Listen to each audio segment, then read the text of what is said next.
and Joy in 2005, I think it was.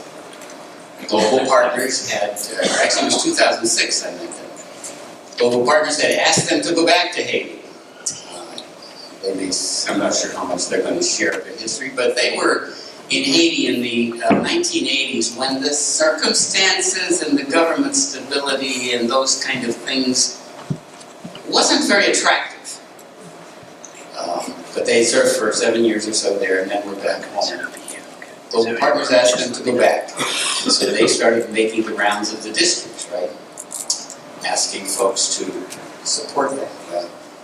Had an opportunity to meet with them and a few others from the district office, and in 2007, 3 others and myself went down and spent a week with Dan and Joy and Laganov in the old guest house, of course. And I remember, almost every night after dinner, and there weren't a lot of people on the compound then, after we'd eat, Dan would start talking, and we'd listen. He's a primary reason. I won't say the sole one, but he is a primary reason that I have spent so much time in Haiti over the last 12 years. I love these people. They have a heart for Haiti, they have a heart for God. And they've been down there now wrapping up 11 years or so. So, Dan and Joy, come and do your thing. Mm-hmm.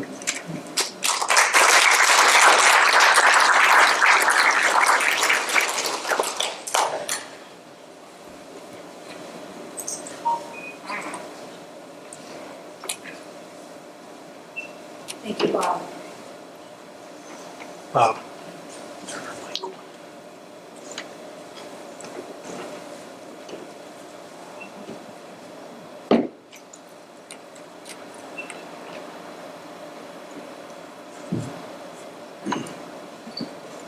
I'm from Haiti, and we don't have microphones. Thank you, Bob, and thank you for allowing us to be here with you this morning.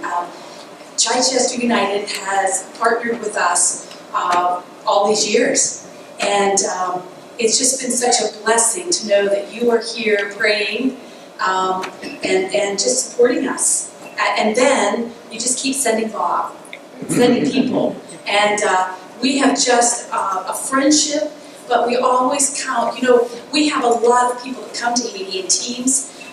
There are some people that you are just really glad to see, and this week will be good, and you work together. And then there are those people that come that are true friends, and they're the highlight of the year. And Bob, with the teams that he brings, are they're true friends, and appreciate that. So we just want to thank you. We're coming this morning to give you what we might call our 10-year report. It's the unedited version. It's honest and authentic, and maybe along the way there will be some points that will be the non-happy face version. But we want to tell you what's been happening in Haiti and some of the other areas we work in the past 10 years. There are several chapters to this. When Jesus was entering into his ministry, you remember this story so well that he spent primarily the first 30 years of his life just growing up, doing the things that were normal for men in his culture. He was a tradesman, he was a carpenter.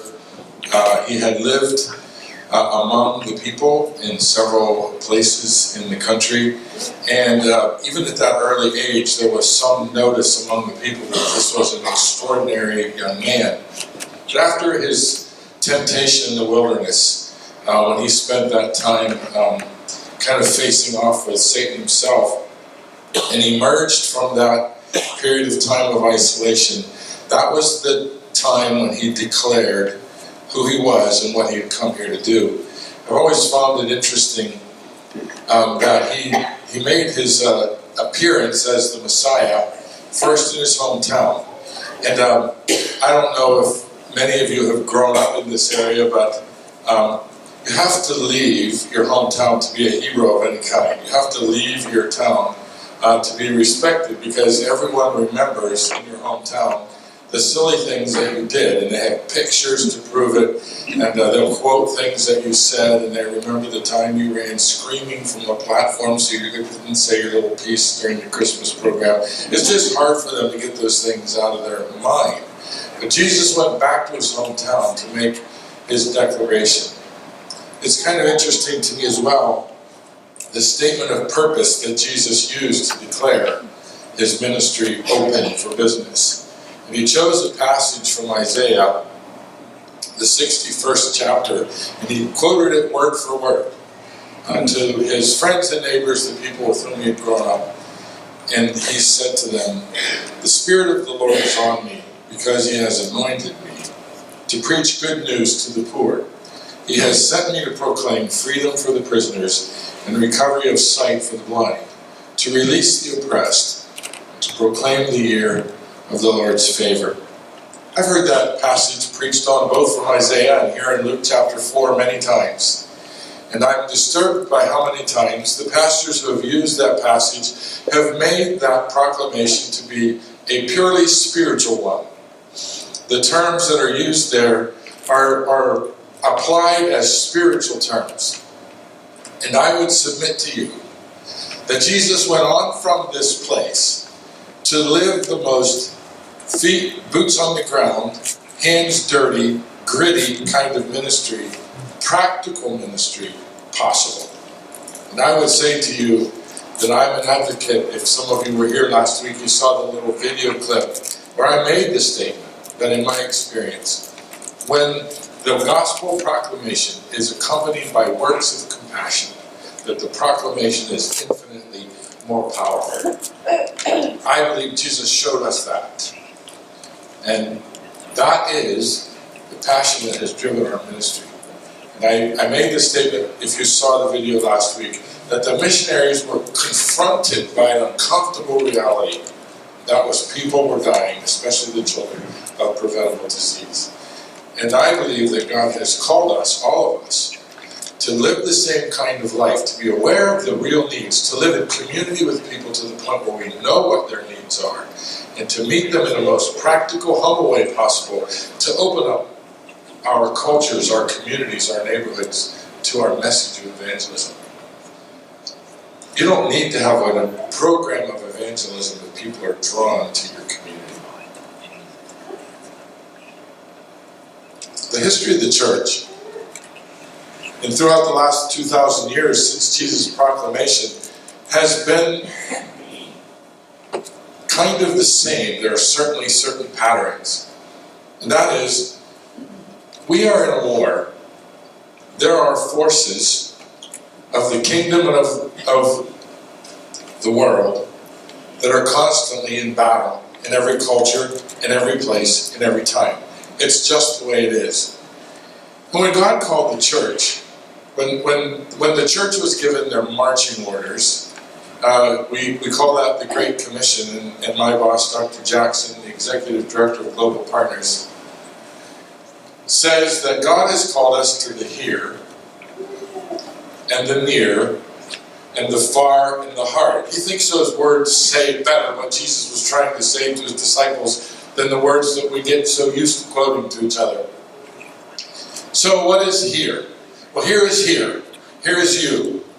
And the people that you impact in the normal course of your daily life. Your family, your neighborhood, the people with whom you work or study. That's here.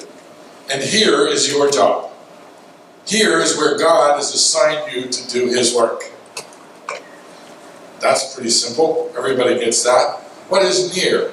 Well, near is also your job, because the near are the people that you have to work a little harder to reach. They're the people to communicate with them, to build genuine community with them. You have to work a little harder. There may be language issues. There may be culture issues. There may be socio-economic issues. It's just a little harder to reach across to those people. And they surround you in the not too far away from you. And they are also your responsibility, because as an ambassador, you are to reach out to them as well. They're in your proximity. They are your responsibility. And then the church is also called to reach the far. That's places that are farther away and more difficult to reach because they almost always involve language issues.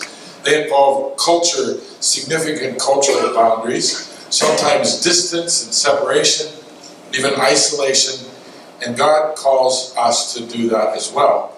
And that's also your responsibility.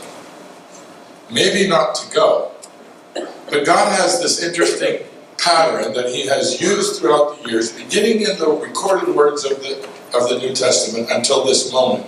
God calls people to go to the far and to the hard places of the world, the places that are desperate, the places that are gospel resistant, the places where it's dangerous to be a Christian, illegal to be a Christian, illegal to proselytize, the hard places of the world. Those are your responsibility too. Because God didn't say, do one, then the other. He said, just do all of it.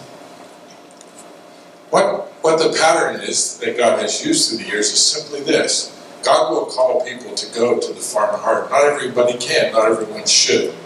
He calls people that He has wired to make those connections. He calls people to whom He has given a heart for those places. And He has called you to send them. And that's the pattern. That's the rhythm. In this case, we're the goers and you're the senders, and you've done an amazing job. Just a bit of history. In 2005, Dan and I were in the little town of Sandy Lake, Pennsylvania. Dan was the pastor of a thriving church, and we were really happy. Our kids were content, and we had even started talking about this would really be a great place to retire, and just kind of thinking ahead. And then God stepped in. In 2005, I was on a trip on church business, and the phone rang, and an executive from the missions department of the West End Church was on the other line. I had known him for a number of years, and he said to me, Dan, where are you? And I said, I'm in Miami. What are you doing in Miami? You're supposed to be in Pennsylvania. And he said, I want you to come to headquarters tomorrow. And I said, well, I have a flight to Pittsburgh tomorrow. You only fly to Pittsburgh if you're from there, right? Nobody goes there on purpose. And I said, we're going to Pittsburgh. He said, change your flight, come to Indianapolis. We need you in a meeting. I said, what kind of a meeting is this? And he said, well, it's about Haiti. And he said, on the table at this meeting is the very real possibility of our closing our mission in Haiti. The conditions are desperate in our mission in Haiti. In Haiti, we already had nearly 60 years of rich history and effective ministry. We had grown from the first church to about 100 churches in Haiti. We had a hospital operating there, and we had a nursing school that had been closed at that point. He said, we have serious issues. There are issues of dependency, we have issues of brain drain, and what that simply means is not unlike many other countries in the world. The best and brightest of that country leave as fast as they can get a visa. And you can't blame them if you understand the conditions, the reality, especially young adults who are married with little children, and they look at those little ones and realize there's so little possibility for them in their future. They seek desperately ways to get out of those conditions and find another life for their family. Really can't hate them for that. So many of our best and brightest young leaders are now blessing the United States. They're pastors of churches and leaders of districts, and we have doctors. The New Testament professor at our West End seminary is a Haitian, and the New Testament professor is kind of like the president of the seminary. They're the big chiefs there. The New Testament professor at our West End seminary is a Haitian. Lack of too much self-interest. Some of our leaders had begun to use our mission as their personal little kingdom, and lack of vision. There didn't seem to be any vision or purpose for the future. And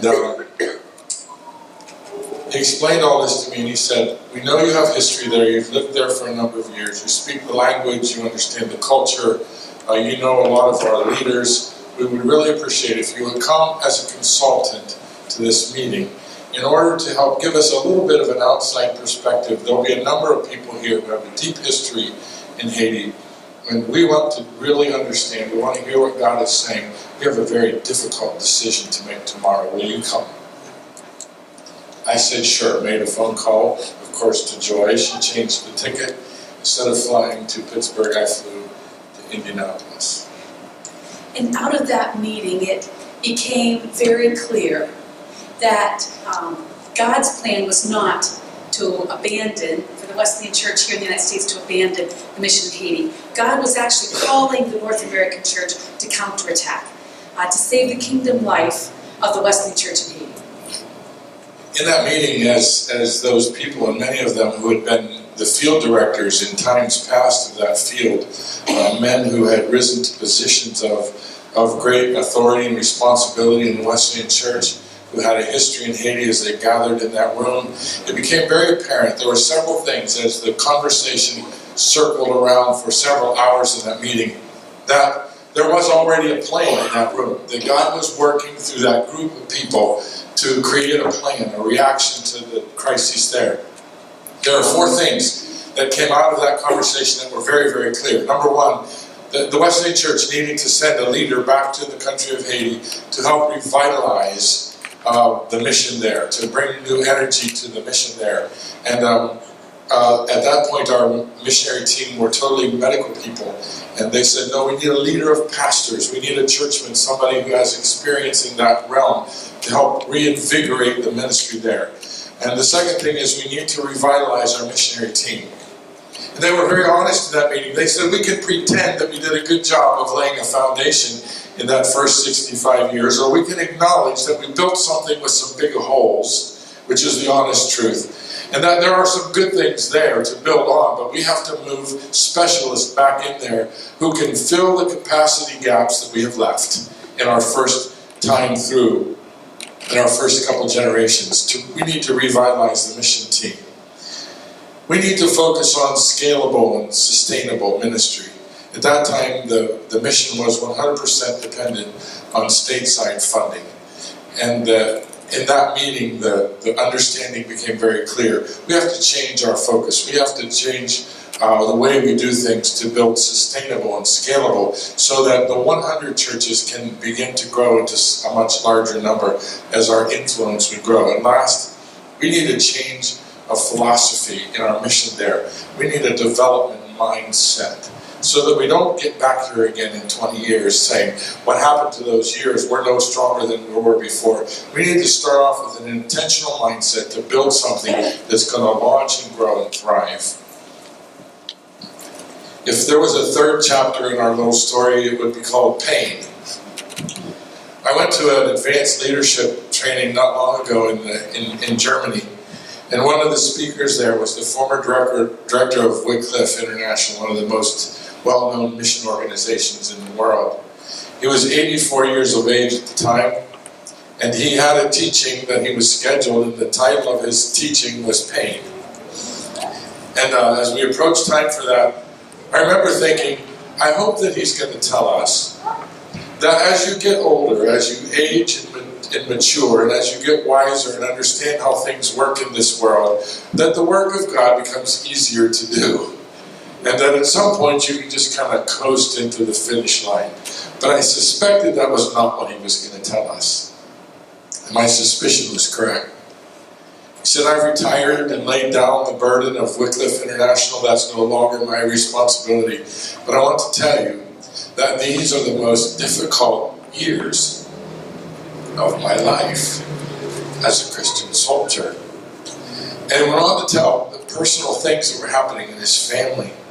And that the church that had sustained and supported them through all their years of missionary experience was experiencing a split.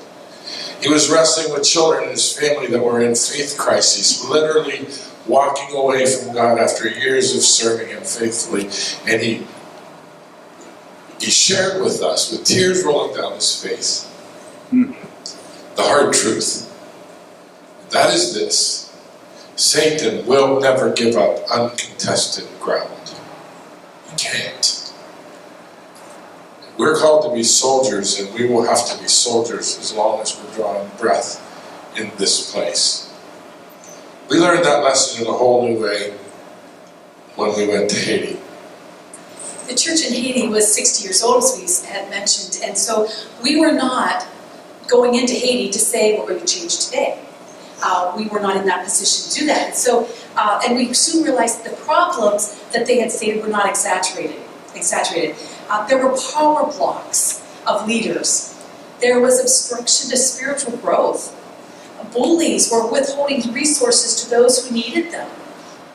Young people who had finished the ministerial training were not being ordained.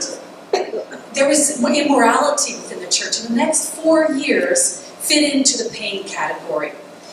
Dan was excited when the church would call a meeting of leaders, and he would attend and come home and say, "We've made great progress." But what we didn't know was off to the side, the real meetings were happening among the power players, and the consensus that had been made in the first meetings would not be played out. And so it was a time of deep pain. Even during the period of time when Bob describes his first visit there, we were desperately praying that we were not wasting our lives. It was a sacrifice for us to what felt like disrupt our ministry, to move our family to Haiti, and nothing good was happening. And I began to pray a prayer, maybe this isn't very pastoral, but I began to pray about the leadership in the church that were obstructing real change. I began to pray, God, fix them or move them out. And God began to answer that prayer. And He started by moving some out. The first thing that happened is one of those leaders became gravely ill. He left to be treated in the United States for a very serious illness and has never returned. The deepest and ugliest situation involved a man who was, embarrassingly enough, a district superintendent, who had used his natural leadership gifts to reach that place, but had used fear and intimidation to remain there. When the people of his area were afraid of him, and they continued to elect him. And it's interesting to me to see the tool that God used to move this one out. If you know anything about Haiti and a lot of nations, developing nations, justice is a commodity. In other words, justice is something that you buy and sell. It's not a given, it's not a right. It's the person who has the most influence, the person who has the most money wins. Any place that there's a court situation. People who have enough influence and have enough money cannot be prosecuted for anything. And this man who was deeply entrenched in his local neighborhood committed a crime. What he did was he attempted to sell a piece of mission property to a friend of mine who was smart enough to call me and say, I want to buy this piece of property, but I'm not sure this smells right. And so we were tipped off that this was happening. And I said to him, go ahead through the entire process until it comes time for you to hand him the check. And then stop and say, I want to see the letter authorizing you from the church to sell this property. He did exactly what I asked him to do.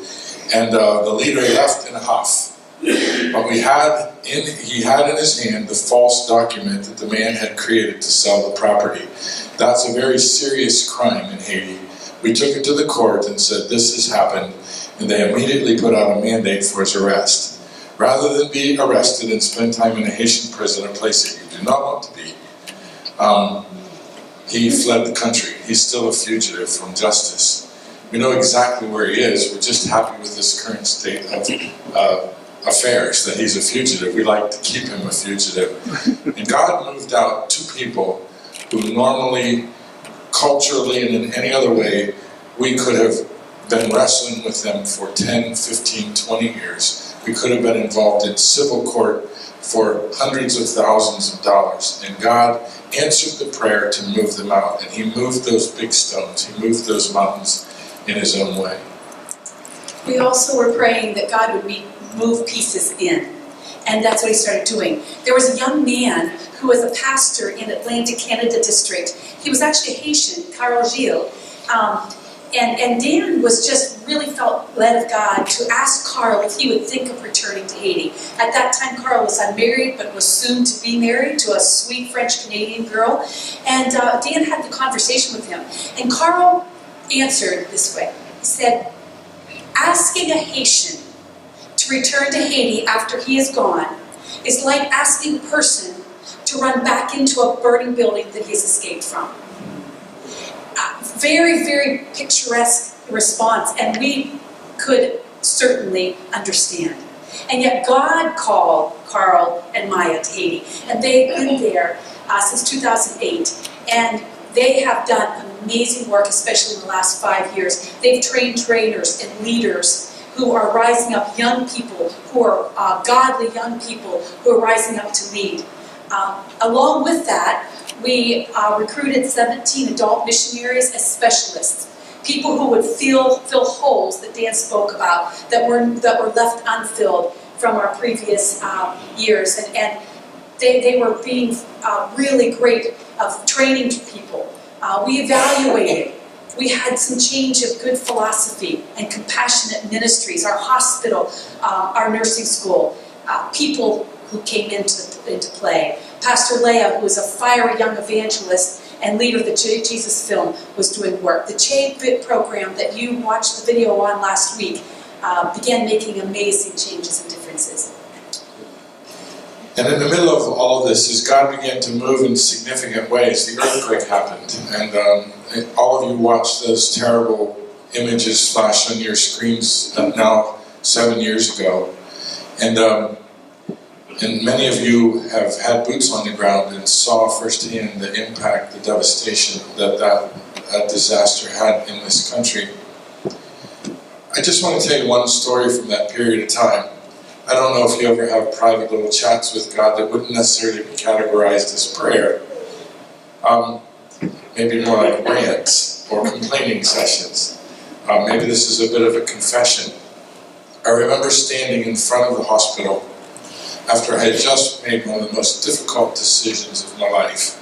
Immediately after the earthquake, we moved the entire hospital operation into tents. The U.S. Military had come to Haiti for about 90 days, and they brought with them some mammoth tents that they used as barracks out in the fields.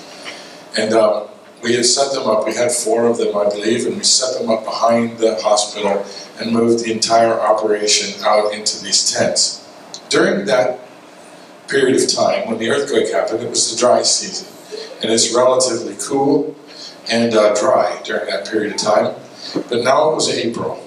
And April is neither one of those things. In Haiti, it's the rainy season. The humidity goes up and stays in the 80s and 90s for days on end. The temperature will go up over 100 during the afternoon. And because of the rain, you can imagine a high traffic area that a hospital would be, what the inside of those tents was beginning to look like and feel like. When the hospital director came to me and we were standing in front of the old building, now significantly damaged and genuinely dangerous if another earthquake were to come. And he said to me exactly these words. He said, "This building might kill people if there's another earthquake." He said, "But those tents are killing people." And he said, "We have to move back in." And it was my call. And I said to him, "Okay, moving back in." And then God and I had a chat. And I told God, no human being with limited understanding and no ability whatsoever to look into the future should have to make a call like that. This isn't fair. And you have to do something about this, because we cannot stay in that building every day. We're risking the lives of all of the staff and the patients who are in that building. I don't have time to tell you the whole story. The very short version is this. In a country that I had never visited, among a network of churches that I'd never heard of, God had already moved that piece in our direction. And they had representatives of that organization called Lemonade, it's a Scottish charity, had already come and visited the island of Loganov, and they had already been spoken to by God that their charge to keep was to build a new hospital for that island. And They didn't just give us a nice check. They designed it according to international specifications. They sent a builder qualified to build that design and literally handed us the keys. And you saw a picture of that hospital in the video last week if you were here. Well, an amazing facility. Even in the low-cost construction area in Haiti, cost more than $1.5 million to build. And literally they handed us the keys of the new hospital. God knew while I was whining to him that he had already moved the pieces, things were already coming together. He had already responded to my, if you want to call it a prayer, before I had even prayed it. About the same time, the church, the Wesleyan Church in Haiti, was getting a new revitalized feeling and thought about church planting. And from the time of the earthquake until now, they have planted 14 new churches. Several of them on the mountainside where people who had lost homes in Port-au-Prince had moved outside the city, covered the front and the backside of this mountainside for miles and miles. And several of those churches are in that area that were providing church to people who would otherwise not have a church. And so the church is excited, it's catching momentum, it's looking around and saying, where else can we go? One of the most critical elements of operating a hospital, which has been our responsibility for now 60 years on the island, the only hospital available to a population of 120,000 people on an island.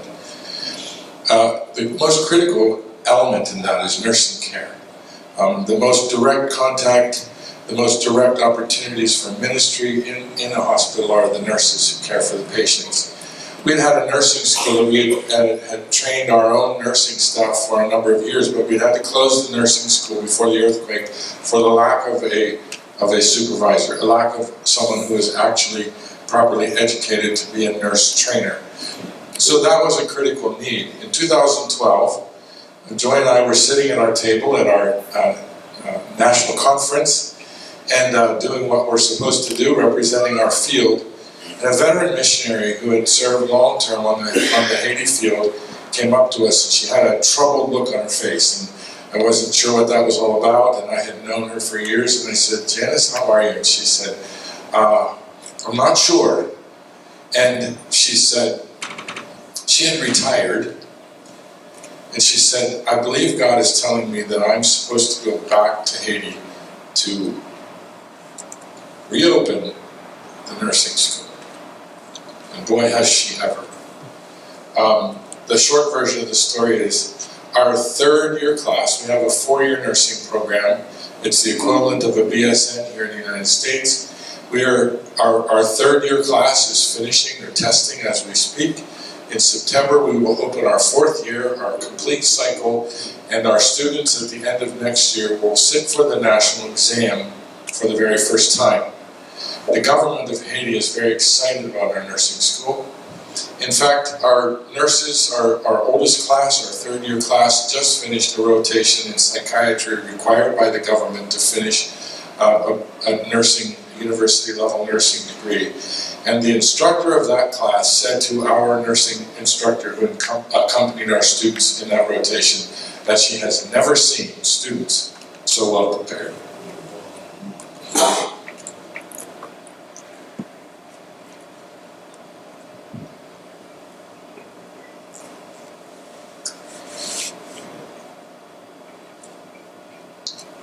The challenges were impossible. And I know that many of you have understand what it feels like to be completely inadequate for what has just landed in front of you. Yeah, we have seen God move in amazing ways. We have the only nursing school in the country of Haiti that has a doctorate of nursing practice as the school director. The only one. And it happened because God called that person out of retirement, and they responded to his call. God is the sender, God is the caller, and you are the senders. And it's amazing to see what has happened. God has called missionaries. You have prayed, you have supported, you have visited and done the hands dirty support that missionaries so value. It's wonderful to see you come. I was researching a message, and I found a little video clip, and it fit into my message, but now it's stuck in my brain. You know how that works sometimes. And the clip is of a race. Our daughters, our children we have 5 children, and they were all athletic, and enjoyed athletics. All of our girls ran track. They did several events. Some of them, 3 of them actually, were members of relay teams. And you know how that is if you've sat in the bleachers as parents or grandparents and watched that happen as the baton gets passed, and you breathe a sigh of relief every time a successful handoff comes, because disaster happens in a fraction of a second. And I remember this video clip. The runner's coming around the last turn, and he's making his way to the home stretch, and he has a comfortable lead on everyone else, and he makes a fatal mistake. He looked over his shoulder to see where his competition was. He lost his rhythm, and in this video clip, you watch it all coming apart. He kicks his heel, his arms come out, and the next thing you know, he's splat face down on the track.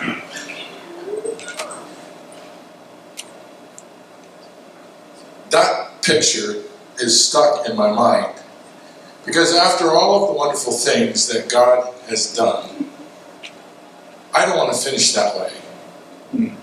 We've learned some things during this period of time.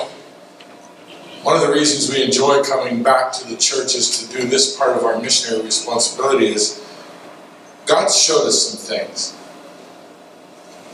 One of the things that God has showed us is this: poverty exists primarily because justice doesn't.